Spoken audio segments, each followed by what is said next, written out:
কোরআন শুনতে যার ভালো লাগবে না মনে করবেন ওর ভিতরে আবু জাহেলের রক্ত আছে। কথা বলেন। কোরআন যারা মনে করবে না এটা যেমন তেমন, ও মনে করবেন ওর ভিতরে আবু জাহেলের রক্ত আছে। আচ্ছা বলেন কার কণ্ঠ শুনতে চান বলেন। কণ্ঠ কি জিনিস এটা আমার রব ভালো জানে, তবে গলা ভাঁজ করলে এখানে প্রায় 15-20টা বক্তার কণ্ঠ চলে আসবে। ডক্টর জাকির নায়েক বাংলাদেশে আসতে চেয়েছিল কিন্তু নাস্তিকের আসতে দেয়নি। কিন্তু বাংলাদেশে ডক্টর জাকির না আসলে কি হবে? আল্লাহ তাআলা দেখবেন জাকির নায়েকের কণ্ঠ বাংলাদেশে অনেক বক্তার ভিতরে দিয়েছে। কথা বলেন। তার ভিতরে হয়তো আল্লাহ তাআলা আমাকে একটু দিয়েছে, বলবো। তবে একটা কথা মনে রাখবেন, কপি অরিজিনাল কিন্তু এক হবে না, একটা পার্থক্য থাকবে। বলবো দেখবেন উনি ভাবে বলবেন। আলহামদুলিল্লাহ আলহামদুলিল্লাহ। ভাই আপনারা শুনতে চেয়েছেন বিভিন্ন বক্তার কণ্ঠে, আমি যতটুকু পেরেছি আপনাদেরকে শুনিয়েছি। আল্লাহ সুবহানাহু ওয়া তাআলা যদি কোনোদিন কবুল করে আরো পরবর্তীতে আপনাদেরকে শোনাবো। আল্লাহ সুবহানাহু ওয়া তাআলা যেন আমাদেরকে আমল করতে তৌফিক দান করেন, পড়ে না আমিন। মিজানুর রহমান আজহারী উনি এরকম ভাবে একটা টান দেবেন, বলবো নাকি ছেড়ে দেবো? রব্বুল আলামিন বলেন, গোলাম শোনো শোনো, ও গোলাম আমি আল্লাহ রাব্বুল আলামিন তোমাদের মাঝে একটা কিতাব দিয়ে দিলাম, যে কিতাবের নাম হলো কোরআন। এই কিতাবকে যারা মানতে পারবে, কিতাবকে দিয়ে যারা জীবন যাপন করবে, রাব্বুল আলামিন ওই মানুষগুলোকে মাফ করে দেবেন। চিল্লায় কোন ঠিক কিনা? এই জন্য আল্লাহ পাক বলছেন, ও গোলাম আমার কিতাব যারা মানবে তাদের মাফ করে দেব, আর যারা কোরআন মানবে না আবু জেহেলের মতো কুত্তা মারা করে বিদায় করব। ঠিক কিনা? যদি আমি একটু কণ্ঠটা ভাঁজ করে দেখবেন শরীয়তপুর এখানে চলে আসবে। আমার ভাইরা আমার বন্ধুগণ, এরা পঞ্চগড় ভাইরা, আমার ভাইরা আমার বন্ধুগণ, আমার আল্লাহ রাব্বুল আলামিন ডাক দিয়ে বলে, নবীজি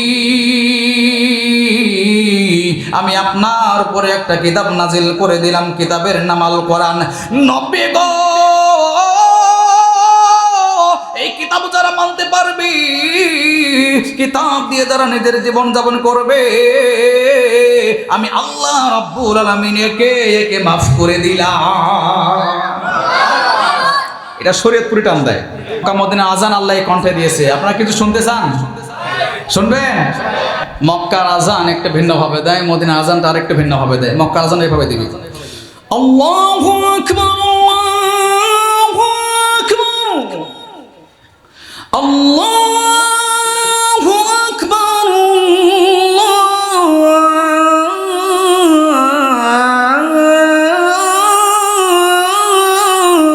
আল্লাহু আকবার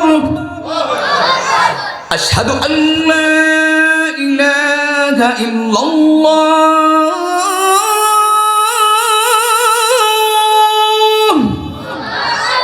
আশহাদু আল্লা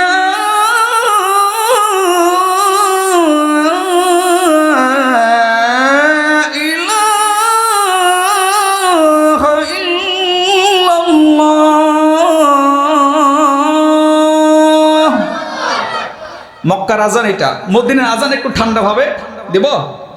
দেখবেন মদিনার আজানে কারি আব্দুল্লাহ সাহেব আস্তে করে ঠান্ডা সুরে একটা আওয়াজ দেবেন। মাগরিবের সময় এই আজানটা বিশেষ করে শোনা যায়।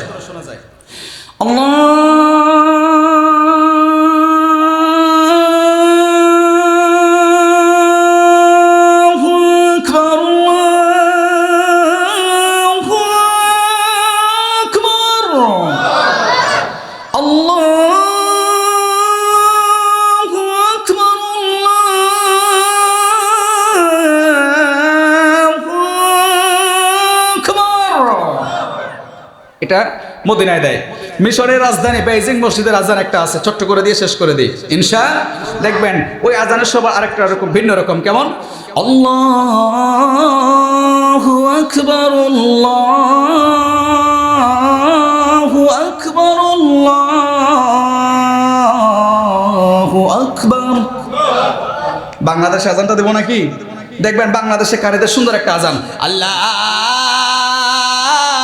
আকবার আল্লাহু আকবার আশহাদু আল্লা ইলাহা ইল্লাল্লাহ। এটা কিসের আজান? সারা জীবন আকাম করে মিয়া যখন বয়স শেষের দিকে তখন গেছো তুমি মসজিদে ভ্যা ভ্যা করার জন্য অত কাব্বিরুল্লাহ, আল্লাহ যেমন স্পষ্ট তার নাম নেওয়া লাগবে স্পষ্ট। এই জন্য কিয়ামতের ময়দানে আল্লাহ পাক কিছু কমিটিকে ধরবে যারা বেতনের ভয়ে মুয়াজ্জিম রাখছে ওই রকম কথা বলেন।